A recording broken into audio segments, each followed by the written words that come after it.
ఇన్స్టాఐడిలే నోడవడు ఈ రోజుల్లో దాన్ని వాడలే నోడవడు ఈ రోజుల్లో దాన్ని వాడలే నోడవడు ఈ రోజుల్లో పై పైకి అందరూ శ్రీరామచంద్రులే పై పైకి అందరూ శ్రీరామచంద్రులే లోపల జబర్దస్త్ చమచంద్రలే వానమ్మ వానమ్మ వానమ్మ ఒక్కసారన్న వచ్చిపోవే వానమ్మ వానమ్మ వానమ్మ వానమ్మ ఒక్కసారన్న వచ్చిపోవే వానమ్మ సేలల్లో నీళ్లు లేవు సెలకల్లో నీళ్లు లేవు వాగుల్లో నీళ్లు లేవు వంకల్లో నీళ్లు లేవు నిన్నే నమ్ముకున్నా రైతు కళ్ళల్లో నీళ్లు లేవు వానమ్మ వానమ్మ వానమ్మ ఒక్కసారన్న వచ్చిపోవే వానమ్మ వానమ్మ వానమ్మ వానమ్మ ఒక్కసారన్న వచ్చిపోవే వానమ్మ నువ్వు గొంతెత్తితే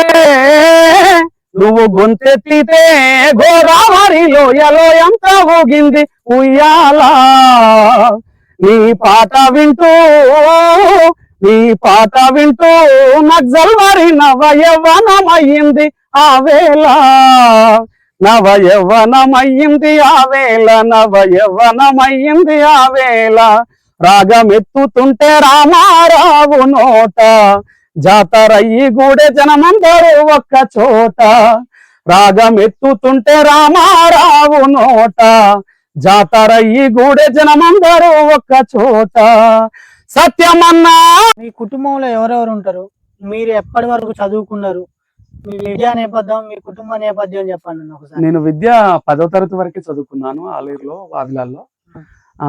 మా అమ్మగారు, అన్నయ్య, ఒక అక్క, నేను చిన్నవాణ్ణి. మా కుటుంబ నేపథ్యం ఇదే. ఇప్పుడు నాన్నగారు చనిపోయిందా, ఒక అమ్మాయి ఉన్నది. ఇప్పుడు అమ్మ పైన ఏమైనా పాటలు గిట్ల తప్పకుండా వినిపిస్తా. గిద్దరామ్ నరసన్న రాసిన పాట ఒకసారి వినిపించే ప్రయత్నం. అమ్మా ముద్దు బిడ్డను గన్నావమ్మా, అమ్మా తొలి పొద్దును గన్నావమ్మా, అమ్మా ముద్దు బిడ్డను గన్నావమ్మా, అమ్మా తొలి పొద్దును గన్నావమ్మా, కన్నందుకు నీ కాళ్ళకు దండాలు వెడుదునా, కన్నందుకు నీ కాళ్ళకు దండాలు వెడుదునా, కన్నీళ్లతో కాళ్ళు గడిగి రుణం తీర్చుకుందునా,